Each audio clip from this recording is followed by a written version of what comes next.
Hi guys, welcome back to my channel. So just continuing from my previous video, I'm doing a video talking about how to stay safe in crypto, the different tools and tricks I use to stay safe. So nothing I say in this video is financial advice. So this is part two. If you haven't watched part one, it's going to be the last video, or click the video in the description, you can see it. So the next tool I want to talk about is extensions.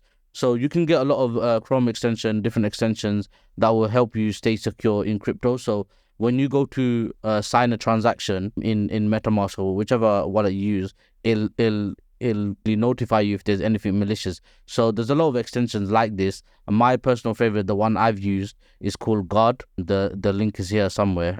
But I'll link this down and you can read about them. So there's a lot of good extensions you can use to protect your funds and know what you're signing exactly, because one of the ways that scammers try to scam you is to get you to just sign something that's like, you can't understand, because we're not developers, and so that's how they scam you. So when these extensions actually explain what you're actually signing, then it's going to be easy for you to detect a scam. So highly recommend installing one of those. Like I said, the one I use is called Guard.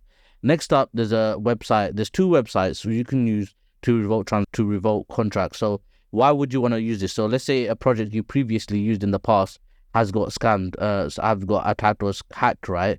And so you already gave it permission in the past. So you might think, oh, I haven't used it recently, so it should be fine. No, go into this website and revoke permissions for every single website in the past that you've used, because if you've given it unlimited permissions or certain permissions, they'll be able to steal your funds. So the site is revoke.cash. This is a well regarded website in the industry, and all you do is go to your contracts, go to my approvals, and you're gonna see all the approvals you've given it, and you just revoke it. And make sure to check the different networks. So go on Ethereum, then Polygon, then Arbitrum, whichever networks that you have, go on all of them, and one by one revoke the contract. Revoke as in remove the permission. So that was another way where you can stay safe. Next up, you have DeFi. So this is another project. They have different tools to help you in DeFi, etc. It's a bit like DBank, where you can see your different assets, etc. But they have a shield tool. So this shield tool will show you any potential contracts that could potentially drain your funds, etc. So I'll leave the link of this in the description. All you have to do is connect your wallet and then go to the shield function, and you'll see all these, and then basically revoke it. I actually saw these before I done this video, so what I'm gonna do is remove function after this video, remove approval after this video. But yeah, so those are the two tools: revoke.cash and then the DeFi site. And then you have this one, Unrec. This is mainly for smart contracts. I haven't used this personally myself, but apparently it's a good one for EVM. You can check smart contracts and different potential harms, or you have got scammed, guys. If in the instance that you have got hacked, etc. First things first is don't panic. I would like panicking just gonna make it worse. I know it's gonna be hard not to panic, but try yourself to be as calm as possible, and that will definitely help you out by staying calm. And in the event that you have got, there's this guy called Sam, and he's a veteran or one of the well-regarded people in this space. He's a security researcher. He works for Paradigm, which is the fund made by Ethereum's ex co-founder Fred Esham, and so he works for them now. And this tweet talks about how you can get help in an emergency, and you can basically contact them, and maybe they can help you, maybe get exchanges to free the funds or different things that they'll potentially be able to do. So definitely worth keeping this link. And here you can even see Wallet Guard, which is the one I was talking about earlier on. They also participate in this. So yeah, just in case I'm looking off, I'm just looking at some of my notes on the phones to make sure I talk about everything, guys. And yeah, last few points now. So one thing is passwords. I know most people use one password for everything. That's extremely bad practice, but I'm guessing you would know that. What you don't know is one of the ways you can secure your funds is one thing that I've thought about, like how can you easily know your password but without getting it too complicated.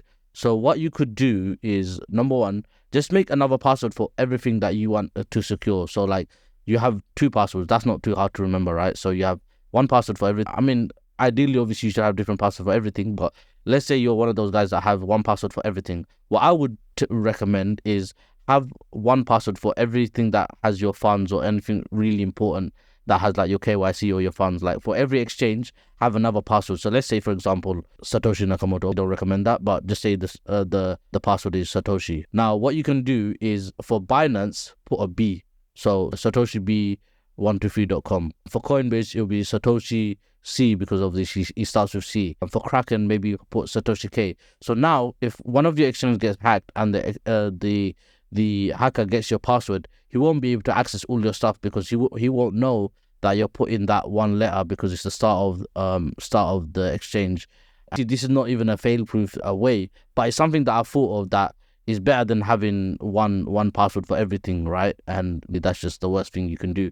So have a separate one for exchanges, and even that one have a letter of the first letter, or maybe it could even be the last letter of the exchange somewhere in the password that only you would know, but other people won't know. So yeah, that's just what I would say on passwords. And another thing, in terms of when you're out and about, you're using cafes, etc. Sometimes these Wi-Fi are not very secure. So two things: try to use your mobile hotspot. I know in UK most people have like unlimited or 100 gigs. If you're not watching videos, guys, browsing internet doesn't take a lot of storage, so a lot of bandwidth. So what you can just do is hotspot your phone's internet, and if you can't, then try to use VPN, especially if you're dealing with exchanges or anything that have funds on them.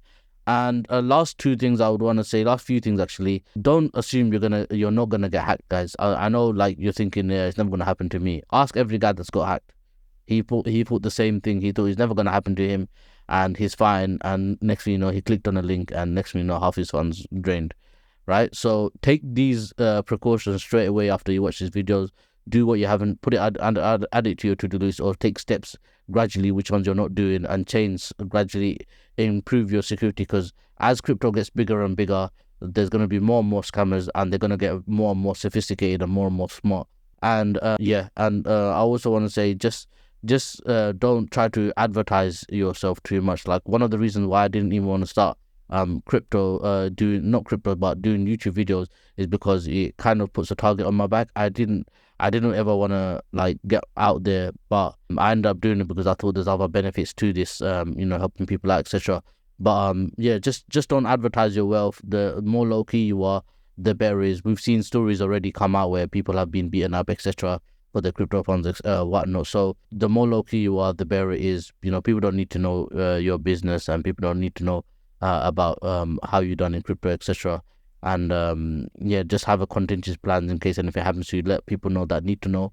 But apart from that, don't go flaunting your wealth, like, have a Bitcoin registration plate that just puts a target on your back for no reason, guys. Okay, guys, so that would be my part 2 finish of this video, and I've basically said everything I need to. I might do a part 3 if there needs to be, but for now I think this is enough. I hope you got some value from this. I hope you can improve your security measures, and I'll see you in the next one. Cheers.